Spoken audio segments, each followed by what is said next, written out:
Welcome to Public Affairs Roundtable, a discussion of current events in the nation and around the world and how they affect the people of Indiana. Here's your moderator, Larry Lough. After 39 years as a republic and some years in political turmoil, South Korea will enact some democratic reforms, free press, free elections, release of some political prisoners. We have with us today on Public Affairs Roundtable 3 recent visitors to South Korea who will share their experiences. They are Cecil Bohannon, who is an associate professor of economics, Ball State University; Rob O'Brien, vice president for economic development at the Muncie, Delaware County Chamber of Commerce; and Hal Repke, professor of geology. We've seen on the news, we've read about the riots, the demonstrations. Was there, did you feel in danger during your stay there, any of you? Was it really violence? Were they riots, or were they in fact peaceful demonstrations, or something of both? Cecil? They seem to be some of both from what I could tell. I never saw any riot directly. I did see a group of students marching down the street as I was riding through a taxi. Traffic was all clogged up, all dressed in so I say traditional protest gear, all neatly lined up. As the taxi zipped by them, we noticed several buses of riot police coming to, I suppose, quell whatever disturbance was occurring there. One of the people indicated quite clearly that sometimes the riots would be violent, sometimes the riots would be much more orderly than what we would think. I never felt in any personal danger, either directly or indirectly because of those, even though I was just there at the tail end. Was this, Hal, something of a, a spectator sport? I mean, was it a tourist attraction? Did you go down to watch the demonstration? No, we were on the campus of Kyunghee University on June 15th of June, and several days thereafter. But on the 15th, we had an opportunity to visit with the administration of the university in their main administration building, and while we were talking outside, the students were gradually working themselves up, marching around the fountain out in front of the administration building, chanting, beating drums, carrying on, and getting themselves psyched up. It took them about 5 or 6 hours during the day to develop from a group of about 25 or 30 students to about 600 or 700. And it was then that they felt that they were able to leave the campus and go join the students from other universities in the central part of the city, where they were demonstrating around the Myeongdong Catholic Cathedral. That was at a time when there were several students inside the cathedral. Did the demonstrations, Rob, affect your business there at all, your schedule, your relations at all with students? No, we noticed a very large presence of their paramilitary units on the streets. At one point at Yonsei University, they had the gates of the university barricaded to try and keep the students on the campus, but there were no students in sight. In terms of conducting business, all of our appointments went as scheduled, and there was no feeling that we were in any personal danger, and in fact the people were very outgoing and friendly. What was the sense of the people, and any of you can answer this, in terms of mission or purpose toward these democratic reforms, toward the need? What did you see with it? The thing I heard time and time again from my students and from Korean colleagues was that Korea has developed very nicely over the last 20 years in terms of economics. And they've modernized, in some sense they've westernized, and they're very happy and they're very proud of those kinds of accomplishments. However, one of the things they'd like to have would be democracy. And they don't have democracy, and that's a source of sore frustration amongst the population. And the sense I had, it was not just the middle-class population and the students, but all the people of Korea were really yearning for some kind of democratic reform. And again, I originally was in Korea in February, long before the demonstrations began. Nevertheless, the overtones, the rhetoric, the things I was hearing from the people was almost a universal dissatisfaction with the current government. And as I would say, that would be everywhere. That would be from all the students, all the faculty members, anyone I would meet, even casual people I would meet in the streets, and discuss at a very casual level about the government. It would be in very almost hushed tones.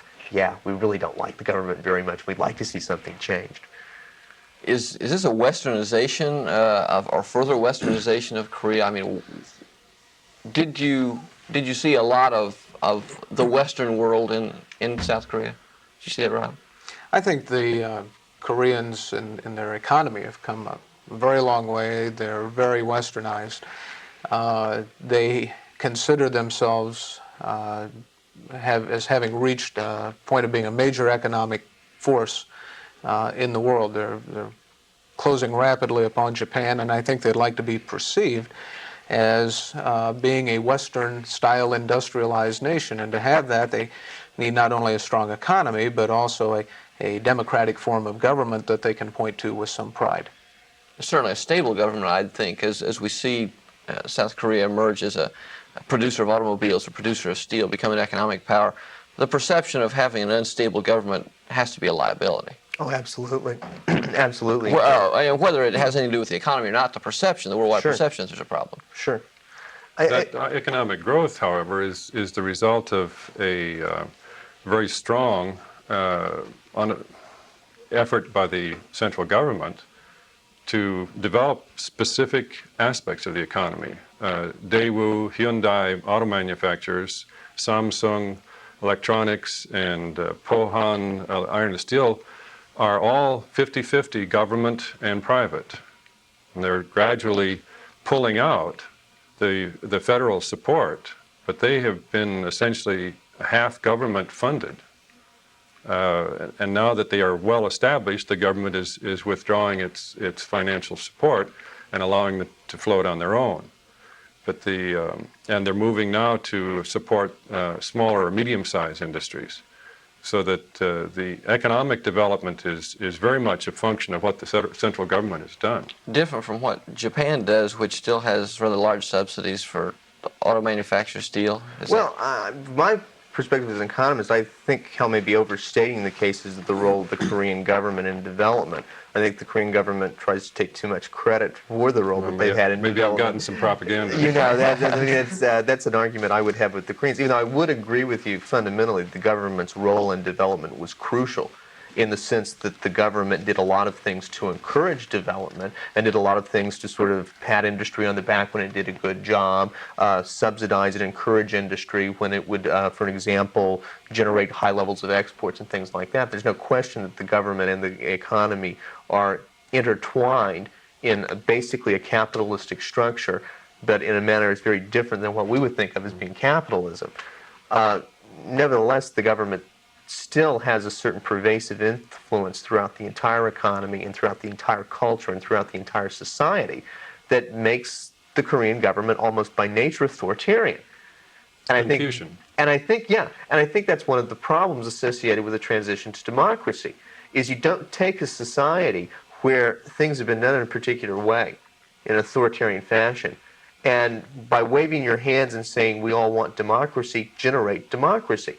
One of the things that a lot of students said to me, I asked them what would be different if the opposition took over, what reforms would occur, what would change in terms of the economy, what would change in terms of Korea's posture, what would change in terms of political structure.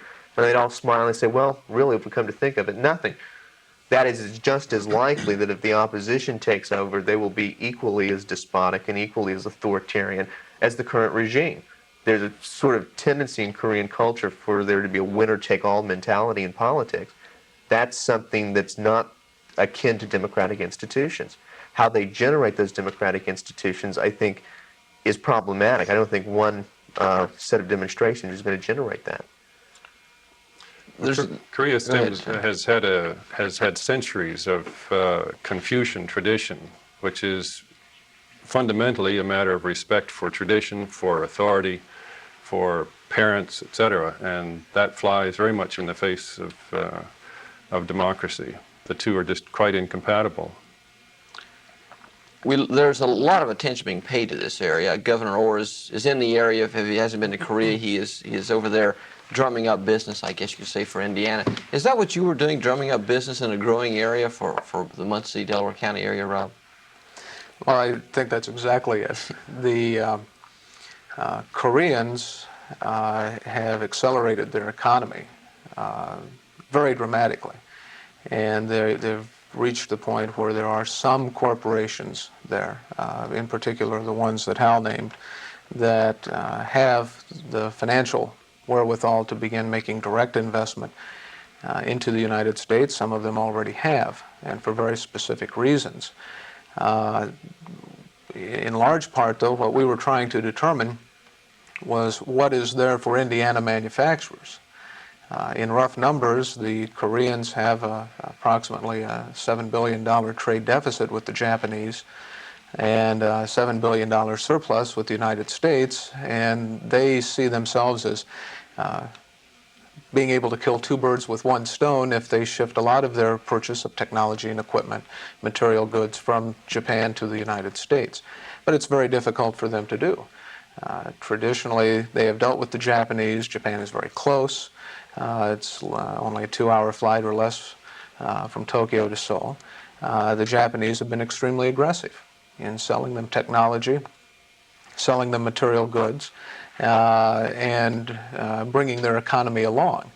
And America is farther and hampered by geography and fact that it is just now truly becoming a market that's open. American manufacturers have not had as much success as the Japanese in selling to Korea, but I think that's beginning to change. Are we seeing a parallel economic development with Japan, Cecil? Is that, are we seeing that in Korea? In a way. I wouldn't say exactly, because some circumstances are different in Korea than Japan. Korea is, one, not as big as Japan and can never be as strong as Japan economically simply because of population. Secondly, Japan is so far advanced technologically relative to Korea that it'll take some time for Korea to catch up. But I think the third thing is that the Japanese have a tendency to want to run a trade surplus that seems ad infinitum. I think the Koreans have a much more reasonable attitude about it. Their notion is they want to run a trade surplus basically to reduce their exposure to international debt and, in the long run some sense of balanced trade. So they're making efforts, and probably Rob saw some of this, to buy more American goods to reduce the ostensible trade surplus with the United States. And I noticed that too. There was much discussion of trying to substitute out of Japanese goods into American goods. Several reasons also would indicate why that's a reasonable thing for the Koreans to do. One, America's considered to be a very important military ally. Secondly, there's a deep-seated resentment between the Japanese and Koreans that's existed for hundreds of years. Never forget that Korea was very cruelly occupied by Japan between the periods of 1910 and 1945, and that legacy is something that still hangs on to this day. What do you see in terms of the relationship of people with Americans? What sort of attitude, what sort of treatment did you see extended towards you, Hal? I'd say that the students that we met, and the faculty that we met, were to a very large extent westernized and very supportive, very positive in their outlook towards the people in our group and Americans in general. While we were on the campus, we heard maybe 2 people shout something like "Yankee, go home," but it wasn't plastered on the walls. It wasn't, at least not in English. Similar experience? I find the Koreans to be very warm and friendly people. Getting on a bus in Daegu or getting on a bus in Seoul or taking a train, you'd find almost instantly you'd have a friend. If nothing else, someone would want to come up and practice their English with you. But unlike China or Japan, where the same kind of thing would happen, there's a certain warmth that the Korean people have that I think is very genuine. In some sense, the Koreans are very appreciative of the fact that the United States has supported it from potential aggression from the North. There's warm and friendly relations. Now, on the other hand, there's a very natural sense of, shall I say, cultural resentment, in the sense America is a very big country, it's a very dominant country in international relations, and there's always a feeling in any country such as Korea that they want to assert their own independence. They want to assert their own sense of nationalism. And I think that's very natural. But at a personal level, I never felt any sense of unfriendliness of anything, a great deal of hospitality. And I go say even stronger than normal hospitality you find in the Orient, a very warm and genuine hospitality. When we talk about the governments and their interrelated economies, and obviously the people, when they deal with you on the street, a person-to-person basis, they're not thinking we must maintain these good relations for economic ties with America. I mean, it's obviously it was more of a. I remember going into one little chicken place and ordering some chicken, and it was not a place Americans usually frequented. And it was all of a sudden all the Koreans who knew very little English were sitting around talking to me or trying to communicate. 2 weeks later, I went into the same little chicken place in Seoul, and sure enough, not only did they recognize me, they even remembered my name in English and sort of welcomed me back as an old friend. Do you remember what you'd ordered the first time? I remember what I ordered. Kentucky chicken. The usual Joe. Well, that's right. That's one of the things I was getting at, is that you mentioned that something like cultural resentment, and my earlier question about the westernization of South Korea. I mean, is this a culture of wearing blue jeans and eating at McDonald's, or is it that westernized, Hal? To a considerable degree it is, at least among the college-age students. We saw Burger King, etc., in one district of Seoul being used as more by Koreans than by the servicemen and families that were in that same area. It's dramatic? It's one of those things, though.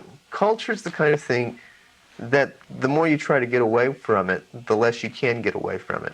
I think it'd be a grievous mistake for Americans to go to Asia, see certain relics of American culture, and to conclude that Asians are suddenly becoming Americanized, because they're not.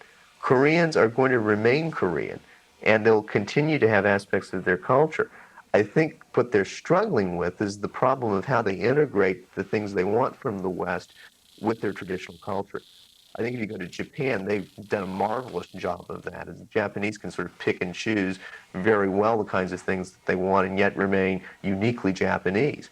I think the Koreans can do the same thing and are doing the same thing. Definitely.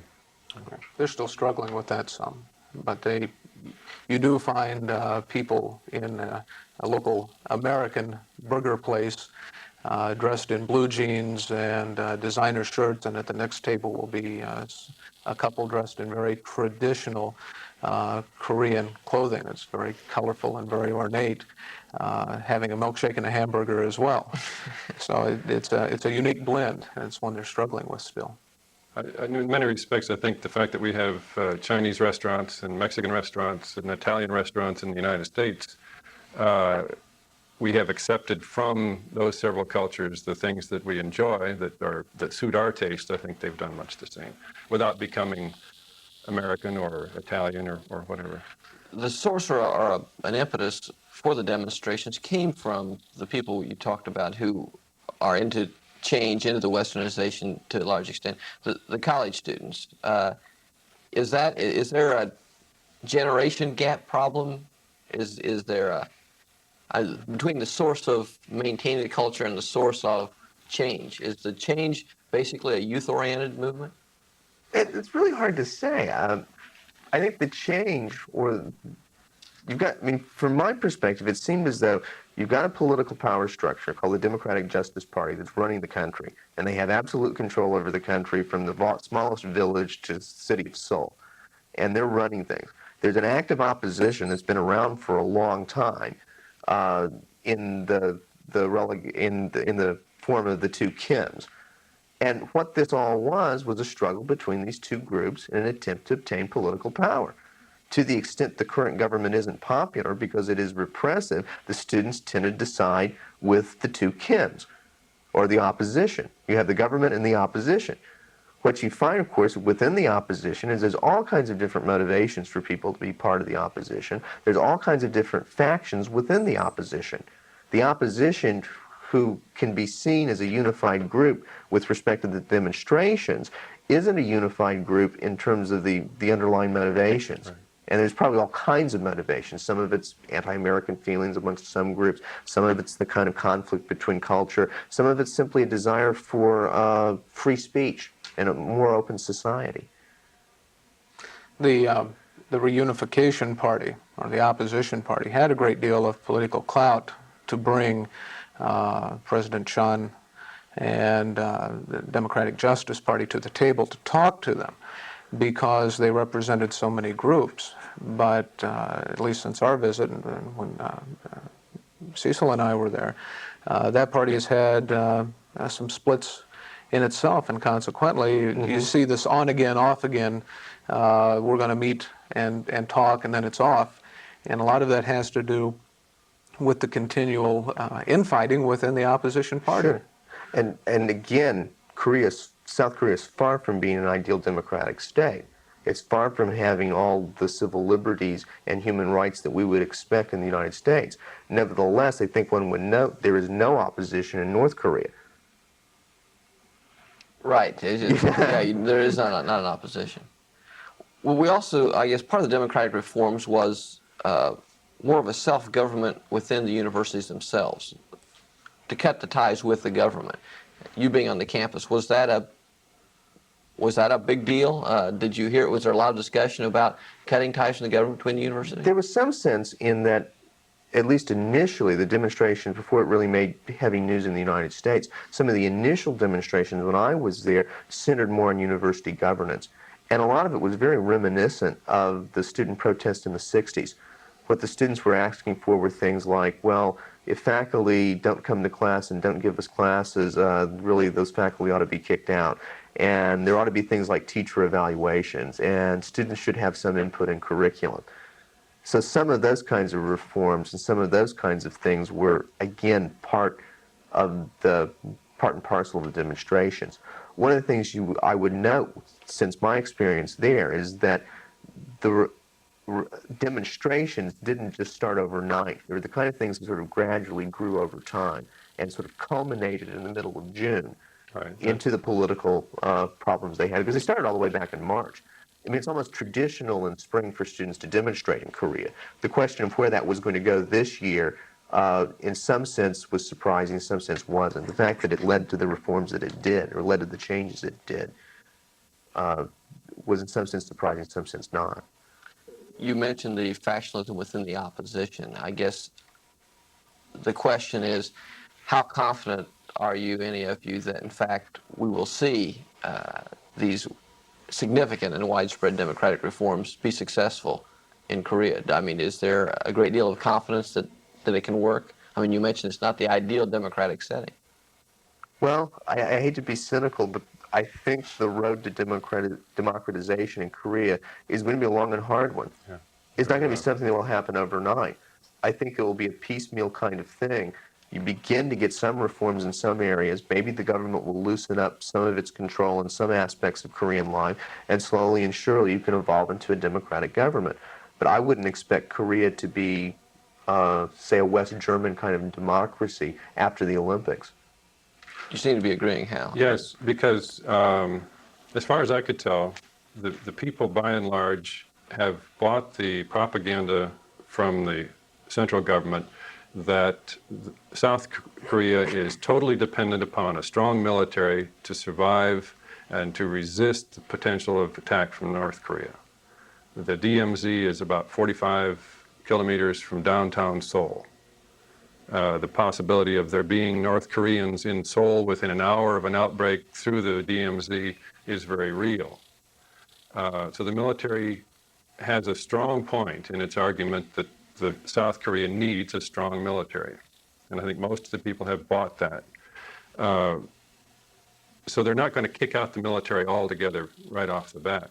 Secondly, for that reason, I think that the central government can go through a democratic election and win it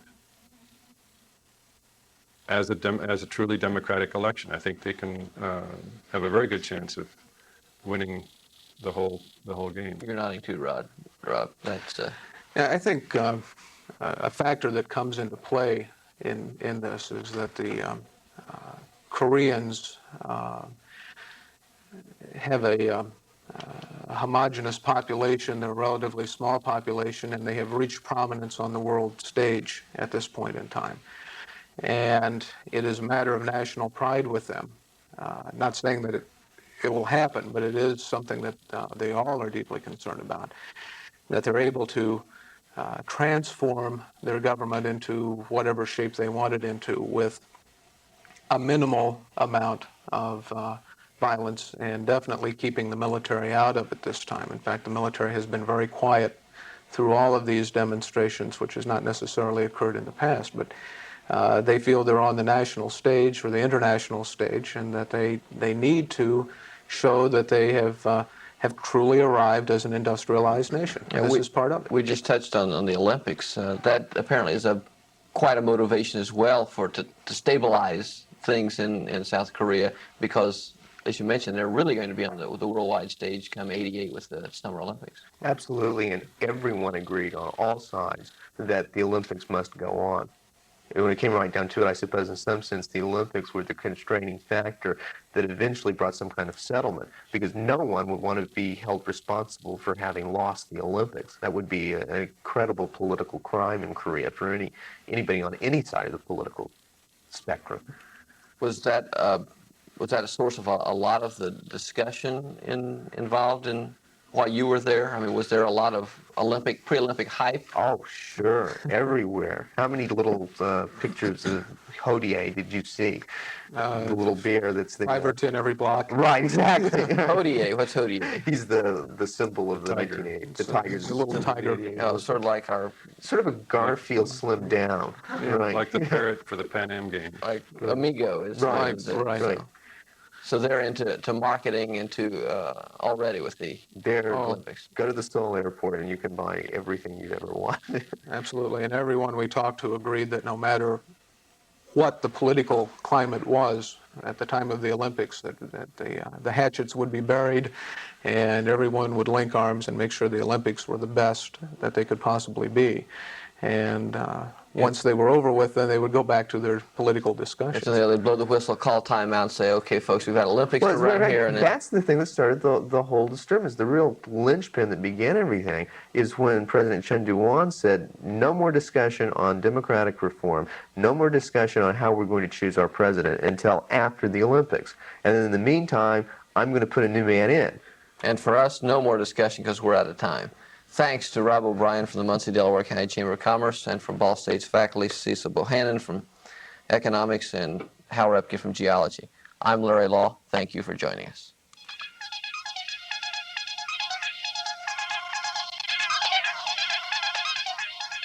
If you have comments regarding this program, please address them to John Rouse, Box 149, Muncie, Indiana, 47305. The producer for Public Affairs Roundtable is John Rouse. Associate producers are Bill Mosier and Mike Seaborg. This program is a production of University Media Services, the Department of Political Science, and radio and television stations on the campus of Ball State University in Muncie, Indiana.